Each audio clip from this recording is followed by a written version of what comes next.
Alright, what's going on, guys? So, kind of out of the blue, Elden Ring just dropped the latest patch 1.07, and it's a pretty big one. Now, when we heard that the servers were going down for maintenance this morning, we honestly didn't really know what to expect. However, the patch notes have now just dropped, and there are some amazing changes in here. It's a whole lot of balancing changes that we've been asking for a long time. However, there's one feature that this update adds that fundamentally changes the whole scope of the game that we've been asking for ever since the game came out, and I'm honestly surprised they finally added it. So today we're going to break down all of that and go through the patch notes point by point, but as always, as we get into it today, I know about 80% of you guys that watch all of my videos are doing so without being subscribed, so do me a favor and press that button because it supports the channel in more ways than you know, and I do my best to keep you guys up to date on all the news going on at From Software. But with all that, let's get into it. Now, before we get into the specifics of this update, I need to tell you something that the patch notes don't share. In the newly loaded files of update 1.07, they included something that they probably weren't intending to. Now, I'm not going to jump to conclusions, but apparently, in the files are references to two new maps that don't actually exist in the game data. One is supposedly a new legacy dungeon, and the other is entirely unique. Now, like I said, I don't want to jump the gun, but there's only a few things this can mean. The first possibility is that these are either accidental or part of some kind of dev test kit. The second is that these are new traces of old cut content. Or third, dare I say the most likely, are that these are the earliest signs of DLC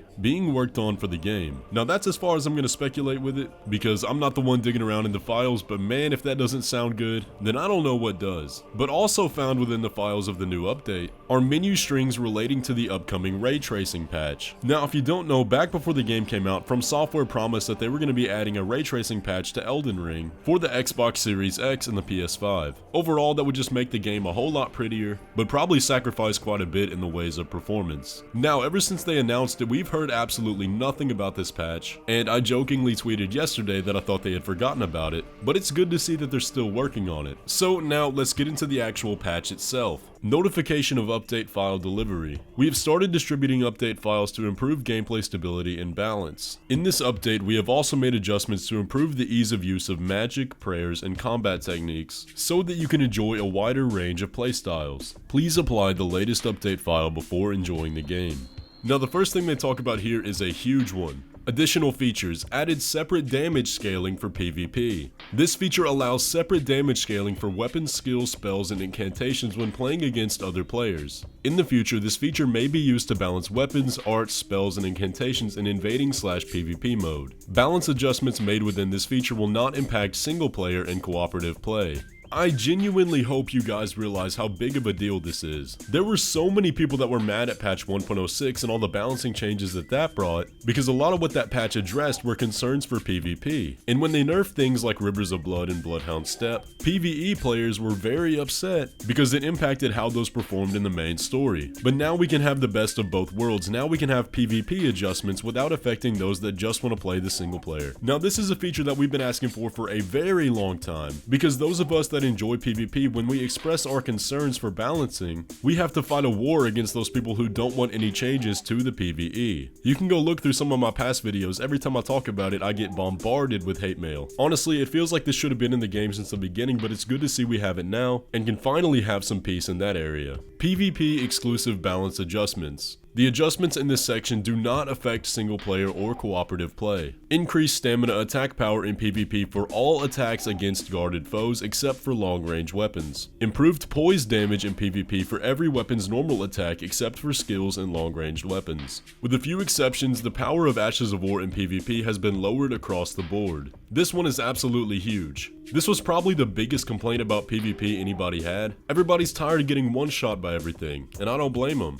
Now the clips you're seeing on screen are duels from the past updates, but I did run a few invasions this morning, and I went up against somebody using Moonveil, and it literally took them like 6 Ashes of War to kill me at level 75, and I was only using basic armor. So I imagine this is going to make PvP feel so much better now, and I think it's a fantastic change. The power of the following incantations in PvP has been decreased. increased. We have all the Dragon's Breath incantations and then Unendurable Frenzy. If you guys do invasions, then you know how horrible it was to go up against these things. The Rot one especially. So I'm very glad to see those getting nerfed. General balance adjustments. These adjustments in this section affect both PvE and PvP aspects of the game. Increased poise damage when using two-handed normal attacks. Increase the speed of some Colossal Sword attacks. The speed and hit detection of Colossal Sword crouching and rolling attacks has been decreased. Very glad to see that one as well. Colossal Sword crouch poking was a huge issue. Increase the speed of some Colossal Weapon attacks. Decreased recovery time for Colossal Swords and Colossal Weapons, except for jump attacks, dual-wielded attacks, and attacks while riding. Increased poise damage of hammers, great hammers, and some Colossal Weapons.